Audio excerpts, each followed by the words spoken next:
Then they go to the college level, where in the pre-university or the university level, they go for higher education. Or they may choose a professional college like engineering, medical, nursing, etc. Or ultimately, they have in the 30th year before that, they do PhD. This is the span of the student's career. Here I am finding a Star Education Institute, like many other institutes, is not fit into any of these kind of institution. It's a different approach altogether, where it is given a benefit to the students who are underprivileged, either because of their economic conditions or because of their ages, advanced ages, they are not able to compete with the other students. So it is an additional facility, private coaching facility given to all those students who are not cope up with the rest of the other people who are going to the various institutions, as I said, from high school to university level. It is a new approach, and also it shows the demand of this particular section of community which is deprived of this facility. And I am surprised to know this Salim Malar, Director of Star Institute, has been taking this pain for the last 19 years, which is something unknown in the society. We see the various universities or colleges or high schools, English medium school, etc., etc. But the contribution he is making in a small section of the society, which is deprived of the benefit, as well as deprived of their overaged and any other condition, in fact, it is a great service to the society. I compliment Mr. Muhammad Salim Malar for his noble efforts, and I wish the Star Education Institute a very annual day celebration today with all the programs to come. And also, I wish Old Student Union today, which just unleashed that inauguration, I wish them to bind together yourself to your old institute and strengthen further the Star Education Institution, so that many who are deprived, like you had the benefit, they also, future generation can get benefit out of these problems and come out as good citizens of this country. I wish the Institute every success, and today's function also a grand success. Thank you.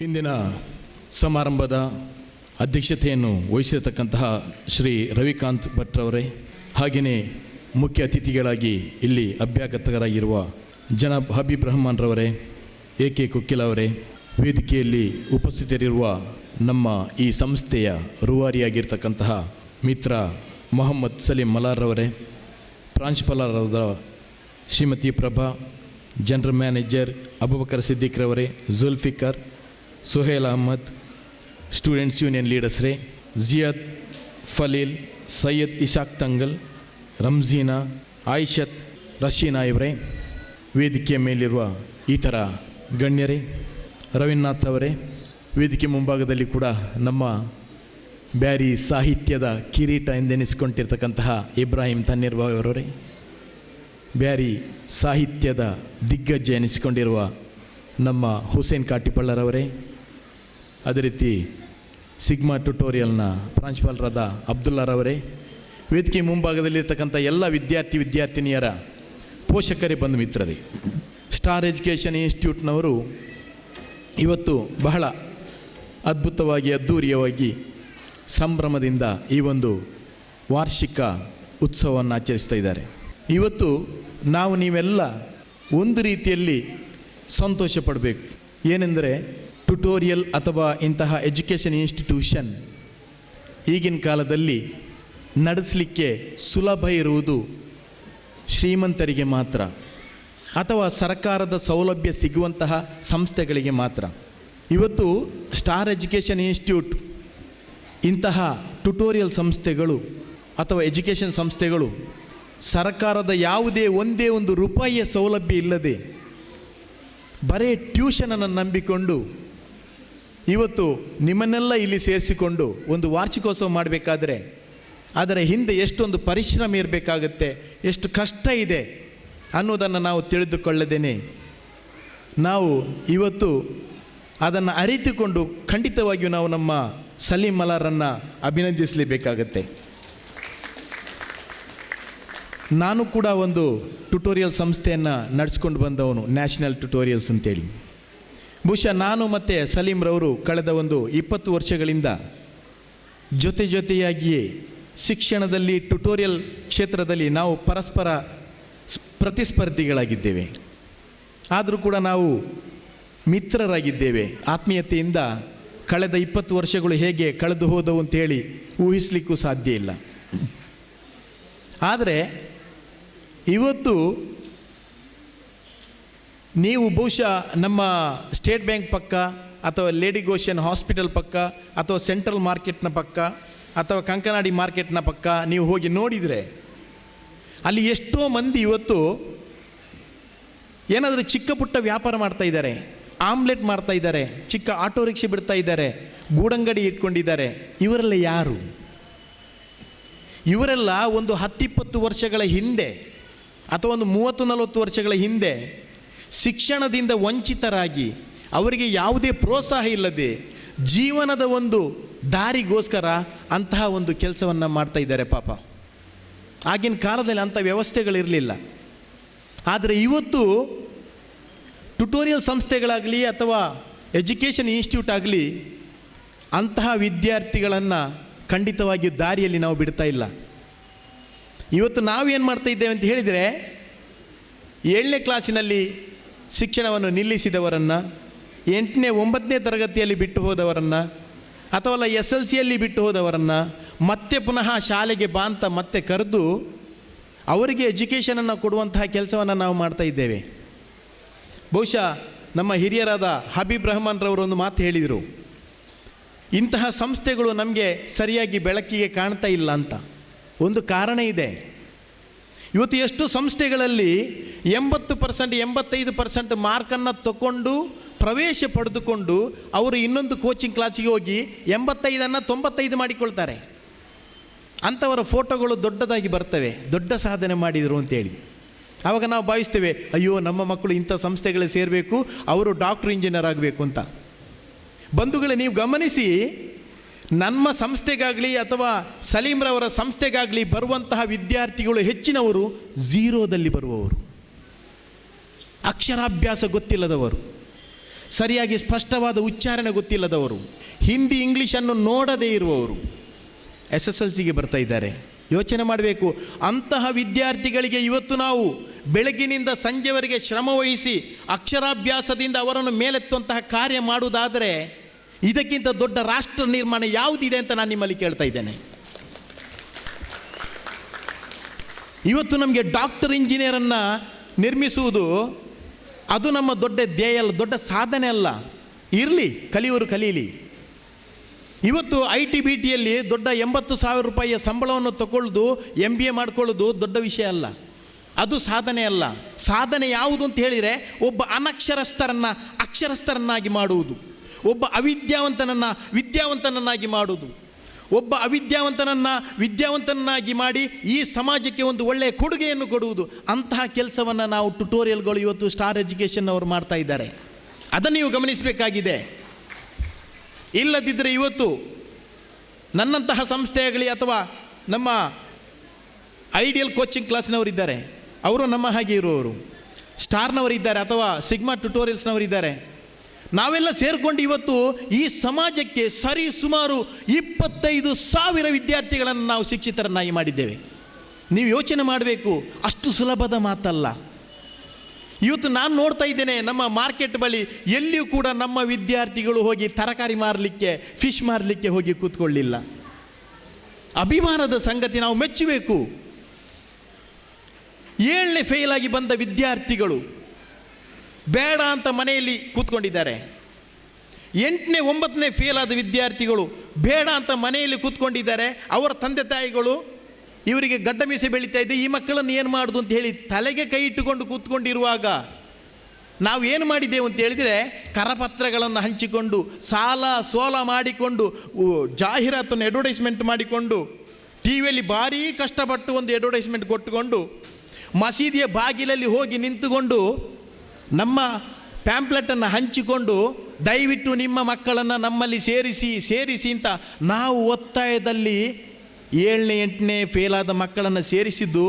ಇವತ್ತು ಆ ಮಕ್ಕಳು ಆವತ್ತು 10-15 ವರ್ಷದ ಹಿಂದೆ ನಮ್ಮಲ್ಲಿ ಬಂದು ಕಲ್ತವರು ಇವತ್ತು ದೇಶ ವಿದೇಶಗಳಲ್ಲಿ MBA ಮಾಡಿಕೊಂಡು ಅಥವಾ ಇಂಜಿನಿಯರಿಂಗ್ ಕ್ಲಾಸ್ ಕಲ್ತುಕೊಂಡು ಇವತ್ತು ಲಕ್ಷಗಟ್ಟಲೆ ಸಂಪಾದನೆಯನ್ನು ಮಾಡ್ತಾ ಇದ್ದಾರೆ. ಅದಕ್ಕೆ ನೀವು ಇವತ್ತು ಮೆಚ್ಚಬೇಕಾಗ್ತದೆ.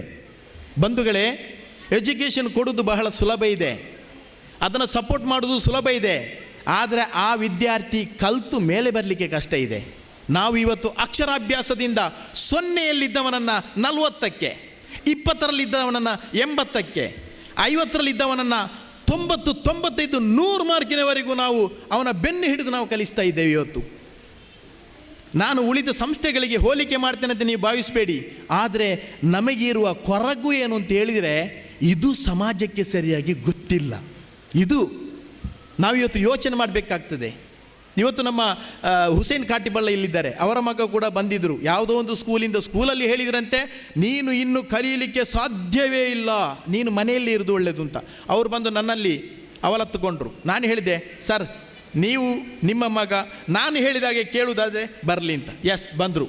ಅವನು ಒಂದೇ ವರ್ಷದಲ್ಲಿ ನಮ್ಮಲ್ಲಿ SSLC ಕಲಿತ, ಅಕ್ಷರಾಭ್ಯಾಸ ಎಲ್ಲ ಕಲಿತ, ಇವಾಗ ಡಿಗ್ರಿಯಲ್ಲಿದ್ದಾನೆ, ಇವಾಗ ಡಿಸ್ಟಿಂಕ್ಷನಲ್ಲಿದ್ದಾನೆ. ಅವರು ಕಂಡಲ್ಲಿ ನನ್ನಲ್ಲಿ ಹೇಳ್ತಾ ಇದ್ದಾರೆ, ಸರ್ ನಿಮ್ಮ ಟ್ಯುಟೋರಿಯಲ್ನಂತಹ ಅಥವಾ ಎಜುಕೇಷನ್ ಇನ್ಸ್ಟಿಟ್ಯೂಟ್ನಂತಹ ಸಂಸ್ಥೆಗಳು ಬೇರೆ ಇಲ್ಲಿ ನನಗೆ ಸಿಗ್ತಾ ಇಲ್ಲ ಅಂತ. ಯೋಚನೆ ಮಾಡಬೇಕು ಬಂಧುಗಳೇ. ಆದ್ದರಿಂದ ಯಾರ ಸಹಾಯವಿಲ್ಲದೆ ಏಕಾಂಗಿಯಾಗಿ ಇವತ್ತು ನಾನಾಗಲಿ ಅಥವಾ ನಮ್ಮ ಮಿತ್ರ ಸಲೀಂ ಎಲ್ಲರಾಗಲಿ ನಾವು ಈ ವಿದ್ಯಾರ್ಥಿಗಳಿಗೋಸ್ಕರ ಹೋರಾಟ ಮಾಡ್ತಾ ಇದ್ದೇವೆ. ಇದನ್ನು ನೀವು ದಯವಿಟ್ಟು ಗಮನಿಸಬೇಕು ಅಂತ ನಾನು ಏನಲ್ಲಿ ಕೇಳ್ಕೊಳ್ತಾ ಇದ್ದೇನೆ. ಅದೇ ರೀತಿಯಲ್ಲಿ ನಾವು ಏಪ್ರಿಲ್ ಮೇ ತಿಂಗಳು ಬಂತು ಅಂತ ಹೇಳಿದರೆ ನಮ್ಮಲ್ಲಿ ಯಾರೂ ಇಲ್ಲ, ಒಂದೇ ಒಂದು ವಿದ್ಯಾರ್ಥಿಗಳು ಇರುವುದಿಲ್ಲ. ಬಹಳ ಕಷ್ಟಪಟ್ಟು ನಾವು ಒಂದೊಂದು ವಿದ್ಯಾರ್ಥಿಗಳನ್ನು ಸೇರಿಸುವುದು. ವಿದ್ಯಾರ್ಥಿಗಳ ಪರಿಸ್ಥಿತಿ 0ದಲ್ಲಿರ್ತದೆ. ನಾವು ಖಂಡಿತ ಹೀರೋ ಆಗಲಿಕ್ಕಿಲ್ಲ. ಯಾಕೆಂತ ಹೇಳಿದರೆ ನಾವು ಕೂಡ ಏಪ್ರಿಲ್ ಮೇಯಲ್ಲಿ 0ದಲ್ಲಿ ಇರ್ತೇವೆ. ಅವರಿಗೆ ಶಿಕ್ಷಣ ಇಲ್ಲ, ನಮ್ಮಲ್ಲಿ ಹಣ ಇಲ್ಲ. ಯಾವ ರೀತಿಯಲ್ಲಿ ಸರಿದೂಗಿಸಬೇಕು? ನಮ್ಮ ವಿದ್ಯಾಭ್ಯಾಸಕ್ಕೆ ತಕ್ಕ ಹಾಗೆ ನಮಗೆ ಸರಿಯಾದ ಸರ್ಕಾರಿ ಉದ್ಯೋಗ ಸಿಗಲಿಲ್ಲ. ನಾವು ನಮ್ಮ ಹೊಟ್ಟೆಪಾಡಿಗೋಸ್ಕರ ಏನಾದರೂ ಒಂದು ಕೋಚಿಂಗ್ ಕ್ಲಾಸ್ ಮಾಡುವ ಅಂತ ಹೇಳಿ ಓಪನ್ ಮಾಡಿ ಇಟ್ಟ ಕೂಡಲೇ ಯಾವ ವಿದ್ಯಾರ್ಥಿಗಳು ನಮ್ಮ ಬಳಿ ಬರುವುದಿಲ್ಲ. ಯಾಕೆಂತ ಹೇಳಿದರೆ ಟ್ಯುಟೋರಿಯಲ್ ಅಲ್ಲ, ಎಜುಕೇಷನ್ ಇನ್ಸ್ಟಿಟ್ಯೂಷನ್ ಅಲ್ಲ, ಅಂತಹ ಘನವತ್ತಾದ ಯಾವ ವಿದ್ಯಾಭ್ಯಾಸವನ್ನು ಕೊಡ್ತಾರೆ ಅಂಥೇಳಿ ಕೆಲವರಿಗೆ ಒಂದು ತಪ್ಪು ತಿಳುವಳಿಕೆ ಇದೆ. ಬಂಧುಗಳೇ, ಇವತ್ತು ಬಹುಶಃ ನಮ್ಮ ದಕ್ಷಿಣ ಕನ್ನಡ ಜಿಲ್ಲೆಯಲ್ಲಿ ಇರ್ತಕ್ಕಂತಹ ಟ್ಯುಟೋರಿಯಲ್ ಅಥವಾ ಸ್ಟಾರ್ ಎಜುಕೇಷನ್ ಇನ್ಸ್ಟಿಟ್ಯೂಟ್ ಅನ್ನಂತಹ ಸಂಸ್ಥೆಗಳು, ನೀವು ಆ ಕಡೆ ಉತ್ತರ ಕರ್ನಾಟಕಕ್ಕೆ ಹೋಗಿ ನೋಡಿದರೆ ಇಂತಹ ಟ್ಯುಟೋರಿಯಲ್ ಸಂಸ್ಥೆಗಳು ಪಡೆಯುವಂತಹ ಫಲಿತಾಂಶ ಅಲ್ಲಿಯ ಕಾಲೇಜುಗಳಿಗೆ ಬರ್ತಾ ಇಲ್ಲ. ಇದನ್ನು ನಾವು ಗಮನಿಸಬೇಕು. ಇವತ್ತು ಎಷ್ಟೋ ಸರ್ಕಾರಿ ಶಾಲೆಗಳಲ್ಲಿ ಶೂನ್ಯ ಫಲಿತಾಂಶ ಬರ್ತಾ ಇದೆ. ನಮ್ಮ ಸಂಸ್ಥೆಗಳಲ್ಲಿ ಅಥವಾ ಸ್ಟಾರ್ ಇನ್ಸ್ಟಿಟ್ಯೂಷನ್ನಲ್ಲಿ ಇವತ್ತು 90% ಫಲಿತಾಂಶ ಬರ್ತಾ ಇದೆ. ಇದು ಏನನ್ನು ಸೂಚಿಸ್ತದೆ ಅಂತ ನಾವಿತ್ತು ಗಮನಿಸಬೇಕಾಗಿದೆ. ಆ ದೃಷ್ಟಿಯಿಂದ ದಯವಿಟ್ಟು ಟ್ಯುಟೋರಿಯಲ್ ಬಗ್ಗೆ, ಸ್ಟಾರ್ ಎಜುಕೇಷನ್ ಇನ್ಸ್ಟಿಟ್ಯೂಟ್ ಬಗ್ಗೆ ತಪ್ಪು ತಿಳುವಳಿಕೆ ಬೇಡ. ನಾವು ರಾಷ್ಟ್ರ ನಿರ್ಮಾಣ ಮಾಡ್ತಾ ಇದ್ದೇವೆ. ನಾವು ವಿದ್ಯಾವಂತರನ್ನಾಗಿ ಮಾಡಿ ಈ ದೇಶದ ಸತ್ಪ್ರಜೆಗಳಾಗಿ ಬದುಕಬೇಕು ಅಂತ ಹೇಳಿ ನಾವು ಹೋರಾಟ ಮಾಡ್ತಾ ಇದ್ದೀವಿ. ಇವತ್ತು ನಮ್ಮ ರವಿಕಾಂತ್ರವರು ಕೂಡ ಇದ್ದಾರೆ. ಅವರು ಕೂಡ ಅದೆಷ್ಟೋ ವಿದ್ಯಾರ್ಥಿಗಳಿಗೆ, ಸಾವಿರಾರು ವಿದ್ಯಾರ್ಥಿಗಳಿಗೆ ಇವತ್ತು ಟ್ಯೂಷನ್ ಮುಖಾಂತರ ಅವರು ಬಾಳನ್ನು ಬೆಳಗಿಸ್ತಾ ಇದ್ದಾರೆ. ಇದನ್ನೇ ನೀವು ಇವತ್ತು ಗಮನಿಸಬೇಕಾಗಿದೆ. ಅಷ್ಟು ಮಾತ್ರ ಅಲ್ಲ, ಒಬ್ಬ ವ್ಯಕ್ತಿಗೆ ನೀವು ಎಜುಕೇಷನ್ ಕೊಡುವುದಾದರೆ, ಬಹುಶಃ ಪವಿತ್ರ ಕುರಾನ್ನಲ್ಲಿ ಹೇಳಲಾಗಿದೆ, ನೀನು ಓದು ಓದು ಓದು ಅಂತೇಳಿ. ನಾವು ಟ್ಯುಟೋರಿಯಲಲ್ಲಿ ಅದೇನೇ ಹೇಳೋದು, ಓದು, ಆ ಈ ಅಲ್ಲಿಂದಲೇ ಸ್ಟಾರ್ಟ್ ಮಾಡಿದ್ದು ನಾವು. ಇವತ್ತು ಎಷ್ಟು ಮಕ್ಕಳು ನಮಗೆ ಹೆದರಿಕೊಂಡು ಭಕ್ತಿಯಿಂದ ಕಲಿತಾ ಇವೆ. ಅವರ ಪೇರೆಂಟ್ಸಿಗೆ ಅವರು ಹೆದರ್ತಾ ಇಲ್ಲ. ನ್ಯಾಷನಲ್ ಟ್ಯುಟೋರಿಯಲ್ಸ್ಗೆ ಹೆದರ್ತಾ ಇದ್ದಾರೆ, ಅವರು ಸ್ಟಾರ್ ಎಜುಕೇಷನ್ಗೆ ಹೆದರ್ತಾ ಇದ್ದಾರೆ. ಆ ದೃಷ್ಟಿಯಿಂದ ಇವತ್ತು ಆ ಹೆದರಿದಂಥ ಮಕ್ಕಳು ಇವತ್ತು ನಮ್ಮ ಸಮಾಜದ, ನಮ್ಮ ರಾಷ್ಟ್ರದ ಪುಷ್ಪಗಳಾಗಿ ಮೂಡಿ ಬರ್ತಾ ಇದ್ದಾರೆ. ಆ ದೃಷ್ಟಿಯಿಂದ ನೀವೆಲ್ಲ ಇವತ್ತು ಇಂತಹ ಒಂದು ಕಾರ್ಯಕ್ರಮವನ್ನು ಬೆಂಬಲಿಸಬೇಕು. ಮತ್ತು ನಮ್ಮ ಎಜುಕೇಷನ್ ಇನ್ಸ್ಟಿಟ್ಯೂಷನ್ನ ಇನ್ನಷ್ಟು ಒಳ್ಳೆಯದಾಗಿಸಲಿಕ್ಕೆ ನಿಮ್ಮ ಸಹಕಾರವನ್ನು ನಾವು ಬೇಡ್ತಾ ಇದ್ದೇವೆ. ಆ ನಿಟ್ಟಿನಲ್ಲಿ ಬಹುಶಃ ನಮ್ಮ ಸಲೀಂ ಮಲಾರ್ರವರು ಕೂಡ ಸುಮಾರು 5,000ಕ್ಕೂ ಹೆಚ್ಚು ವಿದ್ಯಾರ್ಥಿಗಳಿಗೆ ವಿವಿಧ ರೀತಿಯ ಕೋರ್ಸ್ಗಳ ಮುಖಾಂತರ ಅವರ ಜೀವನವನ್ನು ಬೆಳಗಿಸುವಂತಹ ಒಂದು ಪ್ರಯತ್ನವನ್ನು ಮಾಡಿದ್ದಾರೆ. ಆ ದೃಷ್ಟಿಯಲ್ಲಿ ನಾನು ಸಲೀಂ ಮಲಾರ್ರವರಿಗೆ ನಮ್ಮ ಟ್ಯುಟೋರಿಯಲ್ ಸಂಘದ ಪರವಾಗಿಯೂ, ನ್ಯಾಷನಲ್ ಟ್ಯುಟೋರಿಯಲ್ ಸಂಘದ ಪರವಾಗಿಯೂ ಮತ್ತು ನಿಮ್ಮ ಎಲ್ಲರ ಪರವಾಗಿ ನಾನು ಅವರನ್ನು ಹೃತ್ಪೂರ್ವಕವಾಗಿ ಅಭಿನಂದಿಸ್ತಾ ಇದ್ದೇನೆ. ಅದರ ಜೊತೆಗೆ ನಿಮ್ಮೆಲ್ಲರ ಸಹೃದಯ ಸಹಕಾರ ಇನ್ನು ಮುಂದೆಯೂ ಟ್ಯುಟೋರಿಯಲ್ ಸ್ಕೂಲ್ಗಳಿಗೆ ಇರಲಿ ಅನ್ನೋ ಒಂದು ಕಿವಿಮಾತನ್ನು ಹೇಳ್ತಾ, ಮುಂದೆ 100 ಕಾಲ ಅವರ ಸಂಸ್ಥೆ ಬದುಕಿ ಬಾಳಿಲಿ ಎಂಬ ಆಶಯದೊಂದಿಗೆ ನನ್ನೆರಡು ಮಾತನ್ನು ಮುಗಿಸ್ತಾ ಇದ್ದೇನೆ. ಜೈ ಹಿಂದ್, ಜೈ ಕರ್ನಾಟಕ. ಇಂದು ನನ್ನನ್ನು ಸಂಸ್ಥೆಯ ನಿರ್ದೇಶಕರಾದಂತಹ ಸಲೀಂ ಮಲ್ಲಾರವರು ನನ್ನನ್ನು ಆಮಂತ್ರಿಸಿದ್ದಾರೆ. ಪ್ರೀತಿಯಲ್ಲಿ ಒಪ್ಪಿಕೊಂಡೆ. ಯಾಕಂತಂದರೆ ಒಂದು ಒಳ್ಳೆಯ ಕಾರ್ಯಕ್ರಮ. ಈ ಒಂದು ಕಾರ್ಯಕ್ರಮಕ್ಕೆ ಖಂಡಿತವಾಗಿ ನಾನೊಂದು ನನ್ನ ಅವಕಾಶ ಮಾಡಿ ಬರ್ತೇನೆ ಅಂತ ಹೇಳಿದ್ದೇನೆ. ಆ ಪ್ರಕಾರ ನಿಮ್ಮ ಮುಂದಿದ್ದೇನೆ. ಇವತ್ತಿನ ಕಾರ್ಯಕ್ರಮದ ಪ್ರಕಾರ 19ನೇ ವಾರ್ಷಿಕೋತ್ಸವ ಭಾಳ ಒಂದು ಸಂತೋಷ ವಿಚಾರ. 18 ವರ್ಷಗಳನ್ನು ತುಂಬಿ 19ನೇ ವರ್ಷಕ್ಕೆ ಕಾಲಿಡ್ತಂದರೆ ಗೊತ್ತಾಗ್ತದೆ ಈ ಸಂಸ್ಥೆ ಯಾವ ರೀತಿಯಲ್ಲಿ ಒಂದು ಕೆಲಸವನ್ನು ಮಾಡಿದೆ ಅಂತೇಳಿ ಪೂರಕವಾಗಿ. ಅದೇ ರೀತಿಯಲ್ಲಿ ಸ್ಮರಣ ಸಂಚಿಕೆ ಬಿಡುಗಡೆ ಈಗಾಗಲೇ ಆಯಿತು ಮತ್ತು ಹಳೆ ವಿದ್ಯಾರ್ಥಿ ಸಂಘದ ಉದ್ಘಾಟನೆ. ನಮಗೆ ಆಟದ ಈಗ ನಾವು ಇಷ್ಟು ವರ್ಷ ಇಡೀ ನೀವು ಮಕ್ಕಳು ಓದ್ತಾ ಇದ್ದೀರಿ, ಏನಾಗ್ತದಾಗ ಒಂದು ರೀತಿಯ ಉದಾಸೀನ ಅಥವಾ ಒಂದು ರೀತಿಯ ಬೋರ್ ಆಗ್ತದೆ. ಇದು ಸಹ ಒಂದು ನಿಮ್ಮ ಕ್ಯಾಲೆಂಡರ್ ಆಫ್ ಇವೆಂಟ್ಸಲ್ಲಿ ಒಂದಿದು. ಆಟದ ಜೊತೆಗೆ ಪಾಠ, ಪಾಠದ ಜೊತೆಗೆ ಆಟ. ಮನುಷ್ಯನಿಗೆ ಮಾನಸಿಕವಾಗಿ, ಭೌತಿಕವಾಗಿ ಅವನ ಪ್ರತಿಭೆಯನ್ನು ಹೊರಹೊಮ್ಮಲಿಕ್ಕೆ ಈ ಆಟಗಳು, ಸಂಗೀತಗಳು, ಪ್ರತಿಭೆಗಳು ಅದಕ್ಕೆ ಅವಕಾಶ ಆಗ್ತದೆ. ಅದಕ್ಕೆ ಆಟದ ಜೊತೆಗೆ ಪಾಠ ಇರಲೇಬೇಕು. ಅಷ್ಟು ಮಾತ್ರವಲ್ಲದೆ ಇನ್ನು ನಾನೇನು ಹೇಳಬೇಕಂತ ಇದ್ದೆ ಅಂದರೆ, ಈ ಆಟ ಪಾಠ ಇದರ ಜೊತೆಗೆ ಇವತ್ತು ನಾನು ನಿಜವಾಗಿ ಶಿಕ್ಷಕರ ಕರ್ತವ್ಯ ಏನು ಅಂತ, ಅಥವಾ ಮಕ್ಕಳದ್ದು ಸಹ ಶಿಕ್ಷಕನ ಕರ್ತವ್ಯ ಏನು ಅಂತ ಹೇಳಿದರೆ, ಸಮಾಜದಲ್ಲಿ ಈಗ ನಮ್ಮ ಮಿತ್ರರು ಹೇಳಿದರು, ಲಂಚ ಆಗಲಿ, ಭ್ರಷ್ಟಾಚಾರ ಆಗಲಿ, ಅಥವಾ ಯಾವುದೇ ಜಾತಿ ಮತ ಭೇದ ಇರಲಿ, ಇದನ್ನೆಲ್ಲ ಕಿತ್ತು ಬಿಸಾಡಲಿಕ್ಕೆ ವಿದ್ಯೆ. ಪ್ರಪಂಚದಲ್ಲಿ ಎಲ್ಲ ವಸ್ತುಗಳನ್ನು ಕದ್ದುಕೊಳ್ಬೋದು, ಆದರೆ ವಿದ್ಯೆ ಎಂಬಂಥ ಒಂದೇ ವಸ್ತುವನ್ನು ಯಾರಿಂದಲೂ ಕದ್ದುಕೊಳ್ಳಿಕ್ಕಾಗುವುದಿಲ್ಲ. ಆದರೆ ಅದನ್ನು ಹಂಚುವಂಥ ದೊಡ್ಡ ಮನಸ್ಸಿರಬೇಕು. ಈ ಲಂಚ, ಭ್ರಷ್ಟಾಚಾರ ಅಥವಾ ಜಾತಿ ಮತ ಭೇದ ಇದನ್ನೆಲ್ಲ ಕಿತ್ತಾಕ್ಬೇಕ್ರೇನು, ಮನುಷ್ಯ ಯಾವಾಗ ವಿದ್ಯೆ ಅವನಿಗೆ ಬರ್ತದ ಆ ಮನುಷ್ಯ ಯಾವಾಗಲೂ ಜೀವನದಲ್ಲಿ ಪರಿಪಕ್ವನಾಗ್ತಾನೆ. ಜ್ಞಾನ ಇಲ್ಲದವರು, ವಿದ್ಯೆ ಇಲ್ಲದಂಥ ವ್ಯಕ್ತಿಗಳು ಮಾತ್ರ ಏನಾಗ್ತಾರೆ, ಯಾಕಂದರೆ ಅವರಿಗೆ ಯೋಚನೆ ಮಾಡುವಂಥ ಶಕ್ತಿಯೇ ಇಲ್ಲ, ಏನೋ ಕೆಲಸಗಳನ್ನು ಮಾಡ್ತಾರೆ.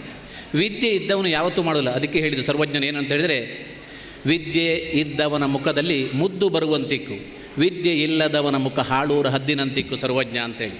ಆ ಸರ್ವಜ್ಞನವರು ಆ ದಿವಸಗಳಲ್ಲಿ ಎಷ್ಟು ಚೆಂದಾಗಿ ಹೇಳಿದ್ದಾರೆ. ಆದ್ದರಿಂದ ವಿದ್ಯೆ ಅಂತ ಹೇಳುವಂಥ ವಸ್ತು ಅದು ಭಾಳ ಅತ್ಯಮೂಲ್ಯವಾದಂಥ ವಸ್ತು. ಈ ಮಕ್ಕಳು ಅಂದರೆ ಏನಂತ ಹೇಳಿದರೆ, ಅವರು ಚಿಕ್ಕದಲ್ಲಿ ಭಾಳಷ್ಟು ತಪ್ಪುಗಳನ್ನು ಮಾಡ್ತಾ ಇರ್ತಾರೆ. ಯಾಕಂತೇಳಿದರೆ ಮನುಷ್ಯ ಚಿಕ್ಕ ಹುಟ್ಟಿದಾಗ ಏನು ಮಾಡ್ತಾರೆ, ಅವಳು ಕುಂಟುತ್ತಾ ಬರ್ತದೆ. ಆದರೆ ದಿವಸ ಹೋದಾಗೆ ಅವರು ನಡೀಲಿಕ್ಕೆ ಪ್ರಾರಂಭ ಮಾಡ್ತಾರೆ. ಅದೇ ರೀತಿಯಲ್ಲಿ ಯಾವುದೇ ವಿದ್ಯಾರ್ಥಿ, ಅವ ಕೆಟ್ಟ ವಿದ್ಯಾರ್ಥಿ ಇರಲಿ ಅಥವಾ ಒಳ್ಳೆಯ ವಿದ್ಯಾರ್ಥಿ ಇರಲಿ, ಪೋಖ್ರಿ ಎಲ್ಲದಿರ್ಬೋದು, ಅವರನ್ನು ತಿದ್ದುವಂತಹ ಕೆಲಸ ಈ ರಕ್ಷಕನದ್ದು ಅಥವಾ ಶಿಕ್ಷಕನದ್ದು. ಸಮಾಜದಲ್ಲಿ ಇವತ್ತಿನ ಮಕ್ಕಳೇ ಮುಂದಿನ ಜನಾಂಗ. ಆದ್ದರಿಂದ ವಿದ್ಯಾರ್ಥಿಗಳನ್ನು ತಿದ್ದುವಂಥ ಈ ಒಂದು ಜವಾಬ್ದಾರಿ ಶಿಕ್ಷಕರ್ತಿರುವಂಥದ್ದು. ಒಳ್ಳೆಯ ಪ್ರಜೆಯನ್ನು ಮಾಡುವಂಥ ಕೆಲಸವು ಇರುವಂಥದ್ದು ಶಿಕ್ಷಕನ ಹತ್ರ. ಅದರ ಜೊತೆಗೆ ಇಂದು ಏನಂತ ಆಗಿದೆ ಅಂತೇಳಿದರೆ, ಪ್ರತಿಯೊಬ್ಬ ರಕ್ಷಕರು ಏನು ಮಾಡ್ತಾರೆ ಅಂತಂದರೆ, ತನ್ನ ಮಕ್ಕಳಿಗೆ ಹೊಡೆದ್ರೆ ನೇರ ಬಂದು ಮಾಸ್ಟರ್ ಹತ್ರ ಕೇಳೋದು, ಯಾಕೆ ಮಾಸ್ಟರ್ ನನ್ನ ಮಕ್ಕಳು ಹೊಡೆದ್ರು ಅಂತ. ಇದು ತಪ್ಪು ಅಂತ ಹೇಳ್ತೇನೆ. ಶಿಕ್ಷೆ ಕೊಡುವ ಶಿಕ್ಷಕನಿಗೂ ಗೊತ್ತಿರಬೇಕು, ನಾನು ಕೊಡುವಂಥ ಶಿಕ್ಷೆ ವಿದ್ಯಾರ್ಥಿಯ ಜೀವನಕ್ಕೆ ಪೂರಕವಾಗಬೇಕು, ಮಾರಕವಾಗಬಾರ್ದು. ಅಂದರೆ ಕೈಯಲ್ಲಿ ರಾಡ್ ಉಂಟು ಅಂತೇಳಿ ಅದಲ್ಲೇ ಹೊಡೆದು ಅವನು ಜೀವನ ಪಾರ್ಯಂತೆ ಅವನನ್ನು ಹ್ಯಾಂಡಿಕ್ಯಾಪ್ಡ್ ಮಾಡೋದಲ್ಲ.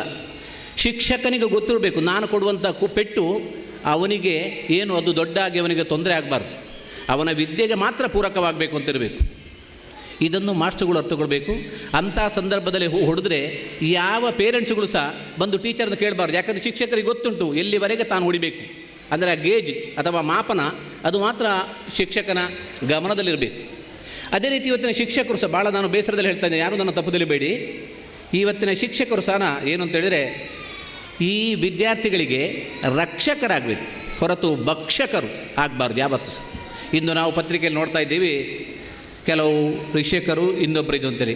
ಇಂಥ ಒಂದು ಆಸ್ಪದ, ಯಾಕಂದರೆ ಇದೆಲ್ಲ ಎಲ್ಲಿಂದ ಹುಟ್ಟುತ್ತೆ ಅಂತಂದರೆ, ಎಲ್ಲಿ ಸಂಸ್ಕಾರ, ಎಲ್ಲಿ ಸಂಸ್ಕೃತಿ ಉಂಟೋ ಅಲ್ಲಿ ಇಂಥ ಘಟನೆಗಳು ಯಾವಾಗಲೂ ಹುಟ್ಟುವುದಿಲ್ಲ.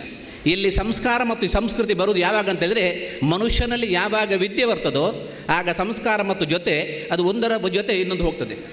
ಯಾವುದೇ ರೀತಿಯ ಆಗ ಇದು ಬರುವುದಿಲ್ಲ. ಇವತ್ತು ನೀವು ಒಂದು ಒಳ್ಳೆ ವಿದ್ಯಾರ್ಥಿಯಾಗಿ ಹೊರಗೆ ಹೊಮ್ಮಿದರೆ ನಾಳೆ ನೀವು ಖಂಡಿತವಾಗಿಯೂ ನೀವು ಯಾವುದೇ ಹುದ್ದೆ ಇರ್ಬೋದು, ಇನ್ಕಮ್ ಟ್ಯಾಕ್ಸ್ ಡಿಪಾರ್ಟ್ಮೆಂಟ್ ಇರ್ಬೋದು, ಸೇಲ್ಸ್ ಟ್ಯಾಕ್ಸ್ ಡಿಪಾರ್ಟ್ಮೆಂಟ್ ಇರ್ಬೋದು, ಪ್ರೊವಿಡೆಂಟ್ ಇರ್ಬೋದು, ಅಥವಾ ಸರ್ಕಾರಿ ಉದ್ಯೋಗಗಳಿರ್ಬೋದು, ಖಂಡಿತವಾಗಿಯೂ ನಿಮ್ಮ ಆತ್ಮ ನಿಮಗೆ ಲಂಚ ತೆಗೆದುಕೊಳ್ಬೇಕು, ನಿಮಗೆ ಅವನ ಮೇಲೆ ಮಾಡಬೇಕು ಅಂತ ಖಂಡಿತ ಒಪ್ಪುವುದಿಲ್ಲ. ಯಾಕಂದರೆ ನೀವು ನಿಮ್ಮನ್ನು ಆ ರೀತಿ ನಿಮ್ಮ ಜೀವನದಲ್ಲಿ ಆ ರೀತಿ ಶೇಪ್ ಮಾಡಿದೆ ನಿಮಗೆ. ಆದ್ದರಿಂದ ಒಳ್ಳೆಯ ಒಬ್ಬ ವಿದ್ಯಾರ್ಥಿಯಾಗಿ ಬರುವಂಥ ಕೆಲಸ ಶಿಕ್ಷಕರಿಗೆ ಇರ್ತದೆ. ಸಮಯದ ಅಭಾವದಿಂದ ನಾನಿನ್ನು ಹೆಚ್ಚು ಏನು ಹೇಳಲಿಕ್ಕೆ ಹೋಗುವುದಿಲ್ಲ. ಅಷ್ಟು ಮಾತ್ರವಲ್ಲದೆ, ಆದ್ದರಿಂದ ಈ ಸಂಸ್ಥೆಗೆ ನಾನು ಶುಭವನ್ನು ಹೇಳುತ್ತಾ, ಈ ಸಂಸ್ಥೆಯನ್ನು ನಿರ್ದೇಶಕರಾದಂಥ ಮಲ್ಲಾರವರಿಗೆ ದೇವರು ಇಂಥ ಒಂದು ಶಿಕ್ಷಣವನ್ನು ನಡೆಸುವಂತಹ ಇನ್ನೂ ಅವರಿಗೆ ಆಯುರಾರೋಗ್ಯ ಹಾಗೂ ಸಂಪತ್ತನ್ನು ದೇವರು ಕರುಣಿಸಲಿ ಅಂತ ಹೇಳಿ ನನ್ನ ಎರಡದು ಮಾತನ್ನು ಮುಗಿಸ್ತಾ ಇದ್ದೇನೆ. ಸೃಷ್ಟಿಕರ್ತನ ನಾಮದಿಂದ ಸೃಷ್ಟಿಕರ್ತನ ಶಾಂತಿ ನಮ್ಮೆಲ್ಲರ ಮೇಲೆ ಇರಲಿ. ಪ್ರಪ್ರಥಮವಾಗಿ ಸ್ಟಾರ್ ಶಿಕ್ಷಣ ಸಂಸ್ಥೆ ಇದರ 19ನೇ ವಾರ್ಷಿಕೋತ್ಸವ, ಸ್ಮರಣ ಸಂಚಿಕೆ ಬಿಡುಗಡೆ, ಅದೇ ರೀತಿಯಾಗಿ ಹಳೆ ವಿದ್ಯಾರ್ಥಿ ಸಂಘಟನೆ ಉದ್ಘಾಟನೆಗೆ ಬಂದಿರುವಂಥ ಎಲ್ಲ ಅತಿಥಿಗಳನ್ನು, ಅದೇ ರೀತಿಯಾಗಿ ಎಲ್ಲ ಪೋಷಕರನ್ನು, ಅದೇ ರೀತಿಯಾಗಿ ಹಿತೈಷಿಯರನ್ನು ಪ್ರಪ್ರಥಮವಾಗಿ ಸ್ವಾಗತಿಸ್ತಾ ಇದ್ದೇನೆ. ಸಮಯದ ಅಭಾವ ಇರುವ ಕಾರಣ ನಾನು ಹೆಚ್ಚು ಮಾತಾಡುವಾಗೆ ಇಲ್ಲ. ಯಾಕೆಂತ ಹೇಳಿದರೆ ಈಗಾಗಲೇ ಮಗ್ರಿಬ್ ನಮಾಜಿಗೆ ಸಮಯ ಆಗ್ತಾ ಇದೆ. ಸೊ ಅದಕ್ಕಿಂತ ಮುಂಚೆ ಒಂದು ಕಾರ್ಯಕ್ರಮವನ್ನು ಮುಗಿಸುವಂಥ ಅನಿವಾರ್ಯತೆ ನಮಗೆ ಇದೆ. ಆದರೆ ನನಗೆ ಬಹಳ ಸಂತೋಷ ಏನಂತ ಹೇಳಿದರೆ, ನಾನು ಏನು ಒಂದು ವಿಚಾರವನ್ನು ಹೇಳಬೇಕಿತ್ತು ಅದನ್ನು ನನ್ನ ಮಿತ್ರ ಖಾಲಿದ್ ಉಜ್ರೆಯವರು ಹೇಳಿದ್ದಾರೆ. ಅದರಿಂದಾಗಿ ನಾನು ಮತ್ತೆ ಪುನಃ ಅದು ಹೇಳಿದರೆ ಅದು ರಿಪಿಟೇಷನ್ ಆಗ್ಬೋದು. ಸೊ ಅದರಿಂದಾಗಿ ಈ ಒಂದು ಅವಕಾಶವನ್ನು ನಾನು ಈ ಒಂದು 19ನೇ ವಾರ್ಷಿಕೋತ್ಸವ ಸಂದರ್ಭದಲ್ಲಿ ನನಗೋಸ್ಕರ ಸಹಕರಿಸಿದಂಥ ಎಲ್ಲ ನನ್ನ ಮಿತ್ರರು, ಅದೇ ರೀತಿಯಾಗಿ ನನ್ನ ಹಿತೈಷಿಗಳು, ಹಾಗೆ ನನ್ನ ವಿದ್ಯಾರ್ಥಿಗಳು, ಹಳೆ ವಿದ್ಯಾರ್ಥಿಗಳು, ಅವರನ್ನು ಈ ಸಂದರ್ಭದಲ್ಲಿ ನಾನು ನೆನಪಿಸಲಿಕ್ಕೆ ಬಯಸ್ತಾ ಇದ್ದೇನೆ. ಯಾಕೆಂತ ಹೇಳಿದರೆ ಅವರ ಆ ಒಂದು ಪ್ರೋತ್ಸಾಹದಿಂದ ಈ ನಮ್ಮ ಒಂದು ಸಣ್ಣ ಸಂಸ್ಥೆ ಇಷ್ಟೊಂದು ದೊಡ್ಡ ಮಟ್ಟದ ಒಂದು ಕಾರ್ಯಕ್ರಮ ಮಾಡುವಂಥ ಒಂದು ಸಂಸ್ಥೆ ಇದಲ್ಲ. ಬಹಳ ಸಣ್ಣ ಸಂಸ್ಥೆ.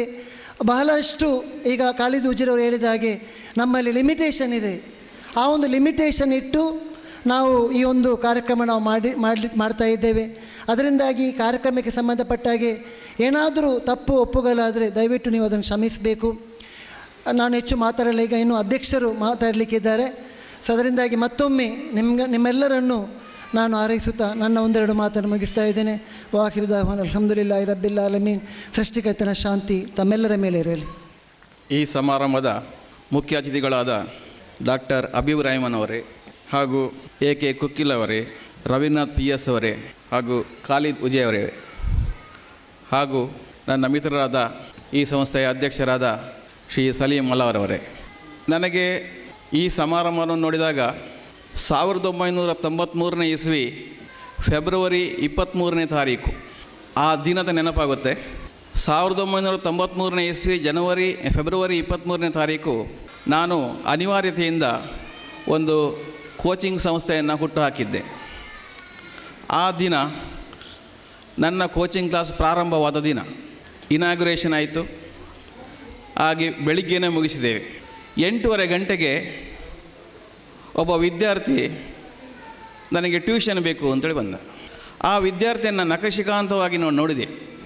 ಯಾವುದಕ್ಕೆ ಅಂತೇಳಿ, ನಾನು BCom ಸೆಕೆಂಡ್ ಇಯರಲ್ಲಿದ್ದೇನೆ, ನನಗೆ ಟ್ಯೂಷನ್ ಬೇಕು ಅಂತ. ಸರಿ, ನನ್ನ ಮೊದಲ ವಿದ್ಯಾರ್ಥಿ, ನನ್ನ ವೃತ್ತಿ ಜೀವನದ ಮೊದಲ ವಿದ್ಯಾರ್ಥಿ. ಆ ಒಂದು ವಿದ್ಯಾರ್ಥಿ ನನ್ನಲ್ಲಿ ಆ BCom ಮುಗಿಯುವವರೆಗೂ ನನ್ನಲ್ಲಿ ಟ್ಯೂಷನ್ ಪಡ್ಕೊಂಡು, ಆ ನಂತರ ಆ ವಿದ್ಯಾರ್ಥಿ ತನ್ನದೇ ಒಂದು ಸಂಸ್ಥೆಯನ್ನು 2 ವರ್ಷದೊಳಗೆ ಹುಟ್ಟುಹಾಕಿದ. ಆ ವಿದ್ಯಾರ್ಥಿ ಬೇರೆ ಯಾರೂ ಅಲ್ಲ, ನಮ್ಮ ಸಲೀಂ ಮಲ್ಲಾರವರು. ಇದು ನಾನು ಕೊಡುವಂತಹ ಒಂದು ಉದಾಹರಣೆ. ಇನ್ನೊಂದು ನಿಮಗೆ ಬೇಕು ಅಂದರೆ ಇನ್ನೊಂದು ಉದಾಹರಣೆ ಕೊಡ್ತೇನೆ. SDM ಕಾಲೇಜಲ್ಲಿ ಪ್ರಶಾಂತ್ ಮರಾಠೆ ಅಂತ ಒಬ್ಬ ವಿದ್ಯಾರ್ಥಿ ಇದ್ದ. ಅವನು ನನ್ನಲ್ಲಿ ಟ್ಯೂಷನ್ ಬೇಕು ಅಂತೇಳಿ ಜಾಯ್ನ್ ಆದ. BBMಲ್ಲಿ ಅವನು 2nd ರ್ಯಾಂಕ್ ಪಡೆದ. ಆ ನಂತರ CA ಮಾಡಬೇಕು ಅಂತೇಳಿ ಬಂದ. ನಾನು ಬರೀ MCom ಡಿಗ್ರಿ ಆದಿದ್ದು, MCom LLB. CAಗೆ ನಾನು ಅಲ್ಲಿವರೆಗೆ ನಾನು ಕೋಚಿಂಗ್ ಕೊಟ್ಟವಲ್ಲ, ನನ್ನ ಪ್ರಥಮ ಬಾರಿಗೆ. ಅವನು ಹೇಳಿದ, ನೀವು ಹೇಳ್ತಾ ಹೋದರೆ ಸಾಕು, ನಾನು ನಿಮ್ಮಲ್ಲೇ ಬರೋದು. CAಗೆ ಕೋಚಿಂಗ್ ಕೊಡಬೇಕು ಅಂತ ಹೇಳಿದರೆ ಅಷ್ಟೇ ನಾವು ಪ್ರೊಫೆಷನಲ್ಲಿ ಸ್ಟ್ರಾಂಗ್ ಆಗಿರಬೇಕು.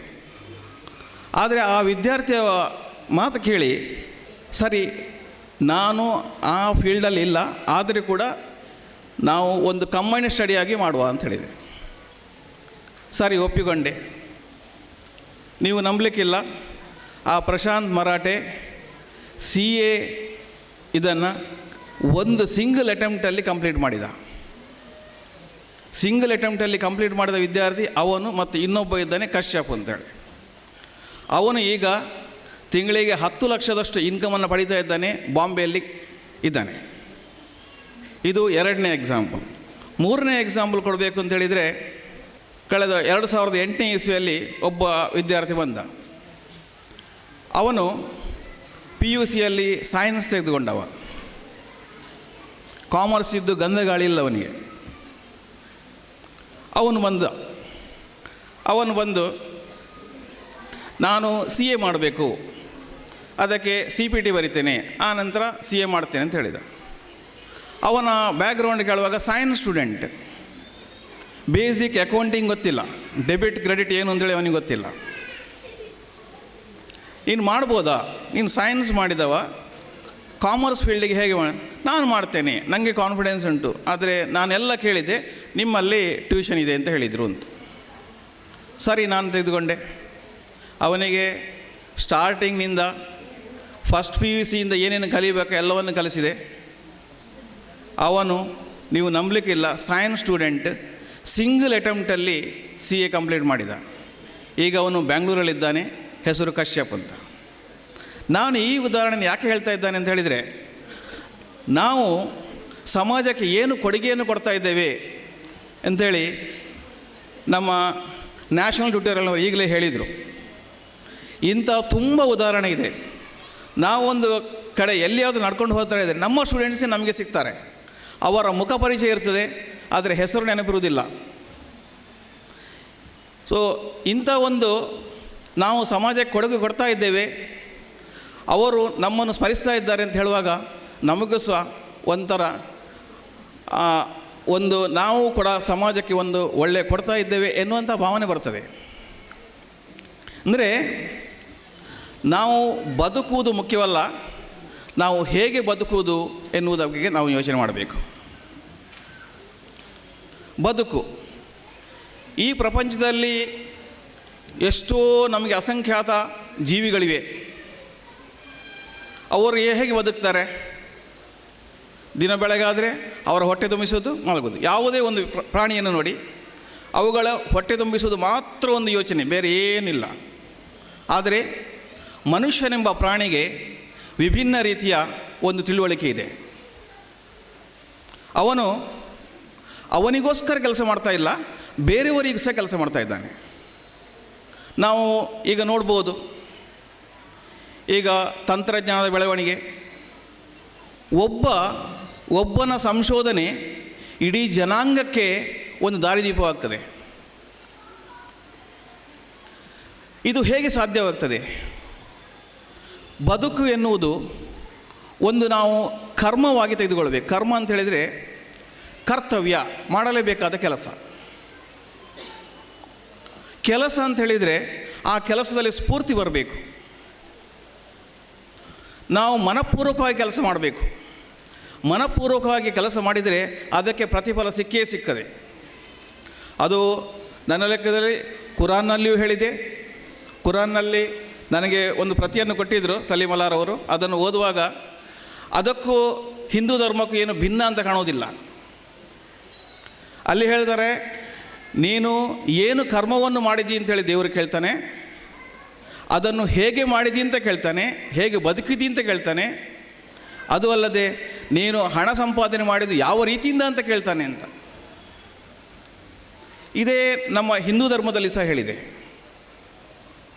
ನೀನು ನಿನ್ನ ಕೆಲಸವನ್ನು ಮಾಡು, ಫಲಾಪೇಕ್ಷವನ್ನು ನನಗೆ ಬಿಡು ಅಂತ. ಅದಕ್ಕೂ ಇದಕ್ಕೂ ಏನು ಭಿನ್ನ ಅಂತ ಅನ್ನೋದಿಲ್ಲ. ಈಗ ನಾವು ಕೆಲಸವನ್ನು ಮಾಡಬೇಕು. ನಾವು ಕೆಲಸ ಮಾಡಬೇಕಾದ್ರೆ ನಾವೆಲ್ಲ ಹೈ ಆಫೀಷಿಯಲ್ಸ್ ಆಗಿರಬೇಕು, ನನಗೆ ಜ್ಞಾನ ಇಲ್ಲ, ನಾನು ಕೆಲಸ ಆ ತಿಳುವಳಿಕೆ ತಪ್ಪು. ನಾವು ಮಾಡುವ ಕೆಲಸ ಅದು ಯಾವುದೇ ಇರಲಿ, ನೀವು ಮನಪೂರ್ವಕವಾಗಿ ಮಾಡಿ, ನಿಮಗೆ ಖಂಡಿತವಾಗಿಯೂ ಏಳಿಗೆ ಆಗ್ತದೆ. ಅದು ಪಾನ್ ಬೀಡ ಮಾಡೋದು ಇರಲಿ. ಒಂದು ಪಾನ್ ಬೀಡ ಮಾಡುವವರನ್ನು ನಾನು ನೋಡಿದ್ದೆ, ಅವರು ಯಾವ ರೀತಿಯಲ್ಲಿ ಎಷ್ಟು ಚೆನ್ನಾಗಿ ಮಾಡ್ತಾರೆ ಅಂತ ಹೇಳಿದರೆ ಅದನ್ನು ನೋಡುವಾಗಲೇ ತಗೊಳ್ಳುವಂತಾಗ್ತದೆ.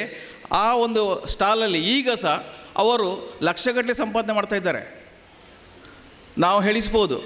ಆದರೆ ಯಾಕೆಗೋಸ್ಕರ ಆಯಿತು? ಅವರ ಮನಪೂರ್ವಕವಾದಂಥ ಕೆಲಸ. ನಾವು ಯಾವುದೇ ಒಂದು ಉದ್ಯೋಗ ಮಾಡಲಿ, ಅದರಲ್ಲಿ ನಾವು ಮನಪೂರ್ವಕವಾಗಿ ಉದ್ಯೋಗ ಮಾಡಿದರೆ ಖಂಡಿತವಾಗಿಯೂ ಅದರಲ್ಲಿ ಸಕ್ಸಸ್ ಆಗುತ್ತೆ. ಎರಡನೇದಾಗಿ ನಾನು ಹೇಳಬೇಕು ಅಂತ ಹೇಳಿದರೆ, ನಮ್ಮ ಪ್ರತಿಯೊಬ್ಬರ ಮನಸ್ಸು. ದೇವರಲ್ಲಿ ಹಿಂದೆ ಮನುಷ್ಯನೆಂಬ ಪ್ರಾಣಿಯನ್ನು ಸೃಷ್ಟಿಸುವಾಗ ಒಂದು ಜಿಜ್ಞಾಸೆ ಬಂತಂತೆ. ಈ ಪ್ರಾಣಿ ಎಲ್ಲರಿಗಿಂತ ಭಿನ್ನವಾದ ಪ್ರಾಣಿ, ಆದ್ದರಿಂದ ನಾವು ಒಂದು ಅಗಾಧ ಶಕ್ತಿಯನ್ನು ಕೊಡಬೇಕು ಅಂತೇಳಿ. ಮತ್ತೆ ಪುನಃ ಚರ್ಚೆಯಾಗಿ ಈ ಅಗಾಧ ಶಕ್ತಿಯನ್ನು ಅವನ ಹತ್ರ ಕೊಟ್ಟರೆ ಅವನು ಏನೂ ಮಾಡ್ಯಾನು. ಸಲ್ಲದ ವ್ಯಕ್ತಿಯಲ್ಲಿ ನಾವು ಅಗಾಧ ಶಕ್ತಿಯನ್ನು ಕೊಟ್ಟರೆ ತಪ್ಪಾಗ್ತದೆ ಅಂಥೇಳಿ ಸಜೆಷನ್ ಬಂತು. ಆವಾಗ ಅವರೊಂದು ಐಡಿಯಾ ಮಾಡಿದರು. ಏನು ಅಂತ ಹೇಳಿದರೆ, ಈ ಶಕ್ತಿಯನ್ನು ಬೇರೆ ಎಲ್ಲಿಯೂ ಇಡುವುದು ಬೇಡ, ಅವನ ಮನಸ್ಸಿನಲ್ಲಿಡಿ. ಅಂದರೆ ನಾವು ಬೇರೆಲ್ಲ ಯೋಚನೆ ಮಾಡ್ತೇವೆ, ನಮ್ಮಲ್ಲಿ ಆ ಶಕ್ತಿ ಇದೆ ಅಂತ ನಮಗೆ ತಿಳ್ಕೊಳ್ಳಿಕ್ಕಿಲ್ಲ. ಮನುಷ್ಯ ಅದನ್ನು ತಿಳಿದುಕೊಂಡ್ರೆ ಏನನ್ನೂ ಮಾಡಬಲ್ಲ. ಅಂಥ ಶಕ್ತಿ ದೇವರು ನಮಗೆ ದಯಪಾಲಿಸಿದ್ದಾನೆ. ಆದರೂ ಅದರಲ್ಲಿ ನಾವು 5% ಕೂಡ ಯೂಸ್ ಮಾಡ್ತಾ ಇಲ್ಲ. ಆದ್ದರಿಂದ ನಾನು ನನ್ನ ವಿದ್ಯಾರ್ಥಿ ಮಿತ್ರರಿಗೆ ಹಾಗೂ ನನ್ನ ಸಹಪಾಠಿಗಳಿಗೆ ಎಲ್ಲರಿಗೂ ಹೇಳುವಂಥ ವಿಷಯ ಏನೆಂದರೆ, ನಾವು ಮನಪೂರ್ವಕವಾಗಿ ನಮ್ಮ ಶಕ್ತಿ ಏನಿದೆ ಅಂತ ತಿಳ್ಕೊಂಡು ಅದಕ್ಕೆ ಸರಿಯಾಗಿ ನಾವು ಕೆಲಸ ಮಾಡಿದರೆ ಅದು ಖಂಡಿತವಾಗಿಯೂ ಸಿದ್ಧಿಸ್ತದೆ. ಮತ್ತು ಕೊನೆಯದಾಗಿ ನಾನು ಹೇಳಬೇಕು ಅಂತ ಹೇಳಿದರೆ, ನಾವು ದುಡ್ಡಿಗೆ ಆಸೆ ಪಡಬಾರ್ದು, ಸಮಾಜ ಸೇವೆಯನ್ನು ಮಾಡಬೇಕು ಅಂತೇಳಿ. ನನ್ನ ವೈಯಕ್ತಿಕ ಅಭಿಪ್ರಾಯ ಏನಂತ ಹೇಳಿದರೆ, ಈ ಅಭಿಪ್ರಾಯ ತಪ್ಪು. ದುಡ್ಡು ಸಂಪಾದನೆ ಆಗದೇ ಇದ್ದರೆ ಯಾವ ರೀತಿ ನೀವು ಸಮಾಜ ಸೇವೆ ಮಾಡ್ತೀರಾ? ಸಮಾಜ ಸೇವೆ ಮತ್ತು ಸಂಪಾದನೆ ಎರಡೂ ಜೊತೆಯಲ್ಲೇ ಆಗಬೇಕು. ಆದರೆ ಸಂಪಾದನೆ ಯಾವ ರೀತಿಯಲ್ಲಿ ಆಗಬೇಕು ಅಂತ ಹೇಳಿದರೆ, ನ್ಯಾಯಯುತವಾಗಿ ಯಾವುದೇ ಅನ್ಯಾಯ ಮಾರ್ಗವನ್ನು ಹಿಡಿಯದೆ ನೀವು ಸಂಪಾದನೆ ಮಾಡಿ. ಇದು ಸಂಪಾದನೆ ನಿಮಗೆ ಜಾಸ್ತಿ ಆದ ಕೂಡಲೇ ನೀವು ಸಮಾಜ ಸೇವೆಯನ್ನು ಮಾಡ್ಬೋದು, ಏಳಿಗೆಯನ್ನು ಪಡಿಬೋದು, ಹಾಗೂ ಮೊದಲಾಗಿ ನಿಮ್ಮ ಸಂಸಾರವನ್ನು ಕೂಡ ಒಳ್ಳೆಯ ರೀತಿಯಲ್ಲಿ ನಡೆಸ್ಬೋದು. ಆದ್ದರಿಂದ ನಾನು ಈ ಸ್ಟಾರ್ ಶಿಕ್ಷಣ ಸಂಸ್ಥೆಯ ವಿದ್ಯಾರ್ಥಿಗಳಿಗೆ ಹೇಳುವುದೇನಂತ ಹೇಳಿದರೆ, ನೀವು ಯಾವುದೇ ಒಂದು ಉದ್ಯೋಗವನ್ನು ಮಾಡಿ, ಒಳ್ಳೆಯ ರೀತಿಯಲ್ಲಿ ಮಾಡಿ, ನ್ಯಾಯ ರೀತಿಯಲ್ಲಿ ಮಾಡಿ, ಯಾವುದೇ ಅನ್ಯಾಯ ಮಾರ್ಗವನ್ನು ಹಿಡಿಬೇಡಿ. ಒಂದು ಶಿಕ್ಷಣ ಸಂಸ್ಥೆ ಈಗ ನಿಮ್ಮನ್ನು ಒಂದು ತಿದ್ದಿ ಬೆಳೆಸಿದೆ. ಈ ಶಿಕ್ಷಣ ಸಂಸ್ಥೆಗೆ ಯಾವತ್ತೂ ಒಂದು ಚಿರಋಣಿಯಾಗಿರಿ ಎಂದು ಹೇಳುತ್ತಾ ನನ್ನ 2 ಮಾತುಗಳನ್ನು ಮುಗಿಸ್ತೇನೆ. Good evening, one and all. I extend grateful thanks to our guest, Dr. C.P. Habib Rahman, Chairman and Medical Director, Unity Health Complex, Mangalore, who inaugurated Alumni Association. I would like to thank Janab A.K. Kukila, Editor, Sanmarga Weekly, Mangalore, who released Star Vision Souvenir. I owe my heartfelt thanks to Sri Ravindranatha P.S., Advocate, Mangalore. I would like to thank Janab Khalid Ujire, Principal, National Tutorials, who gave us wonderful speech about the tutorial. My grateful thanks to President of this function, Mr. Ravikant Bhatt, Principal, Ideal Coaching Class, Mangalore. Before I conclude, I thank Muhammad Salim Malar, Director, Star Education Institute, for his expert and able guidance. It is needless to say that today's program would not have been such a grand success without continuous supervision and monitoring of him. I extend grateful thanks to Mrs. Prabha Naveen, Principal, Star Education Institute, Mangalore. Now I would like to thank Abu Bakr Siddiq, General Manager, Zulfikar, President, Alumni Association, Suhail Ahmad, Student Leader, Aishat Rasina, Secretary, Syed Ishaq Tangal, Vice SPL, Ramzina, Secretary of Alumni Association, and Ziad Fahil, Convener. I extend my sincere thanks to all the parents for their excellent cooperation. We shall remember their contribution in allowing and encouraging their wards to participate in this program and making it a success. Any program cannot achieve success without imparting sufficient training to the students. The wonderful songs and colorful items of our show reveal as to how much our beloved teacher have put in their tireless efforts, imparting perfect training to the students. I extend my special thanks to Miss Sushmita and Mr. Joel for training our students with lot of patience. My thanks also go to the members of print and the electronic media who have always cooperated to attend our programs to give wider coverage. The appropriate lighting, sound and music system provided by Hussein Katipalla and group has richly enhanced the grandeur of the show, and I thank them sincerely. I once again thank everyone for their cooperation in making today's show a grand success. Thank you very much. ಮುಂದಿನ ಸಾಂಸ್ಕೃತಿಕ ಕಾರ್ಯಕ್ರಮಕ್ಕಾಗಿ ವೇದಿಕೆಯನ್ನು ತೆರವುಗೊಳಿಸಬೇಕಾಗಿ ವಿನಂತಿಸಿಕೊಳ್ತಾ ಇದ್ದೇನೆ. Good evening, ನಮಸ್ತೆ. ಹಾಗೆ thank you.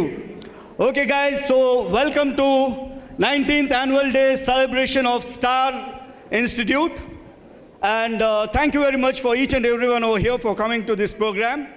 Let us start the program with a beautiful prayer song by Ramshina and Pati. And one more thing, we all are not, now we are celebrities or we are not professionals. So I request you all to keep on appreciating us, keep on giving hands, and whenever we start the program and we end the program, we need your support. Thank you very much. Come on, give us a big hand, Ramshina and Pati.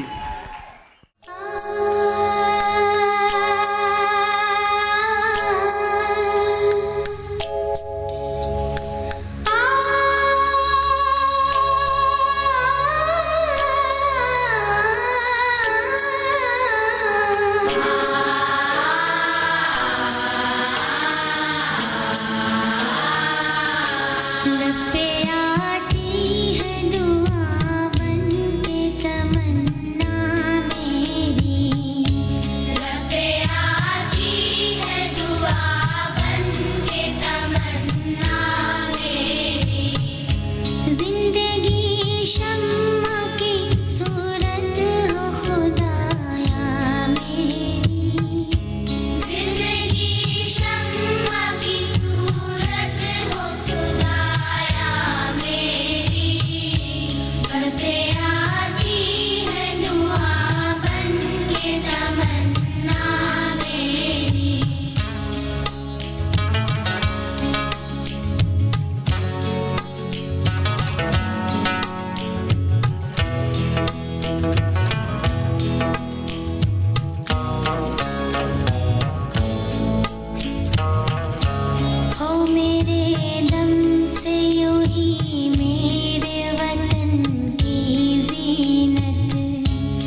ವಿನಯವೇ ವಿದ್ಯೆಗೆ ಭೂಷಣ, ಇಂದು ಕಲಿ ನಾಳೆ ತಿಳಿ ಎನ್ನುವ ಗಾದೆ ಮಾತುಗಳನ್ನು ಕೇಳಿದ್ದೇವೆ. ವಿದ್ಯೆ ಇಲ್ಲದ ವ್ಯಕ್ತಿಗಳು ಸಮಾಜದಲ್ಲಿ ಹೇಗೆ ಬಳಸಿಕೊಳ್ಳುತ್ತಾರೆ ಅವಿದ್ಯಾವಂತರು ಎನ್ನುವುದಕ್ಕೆ ಇದೊಂದು ಉದಾಹರಣೆ. ಅದೇ ರೀತಿ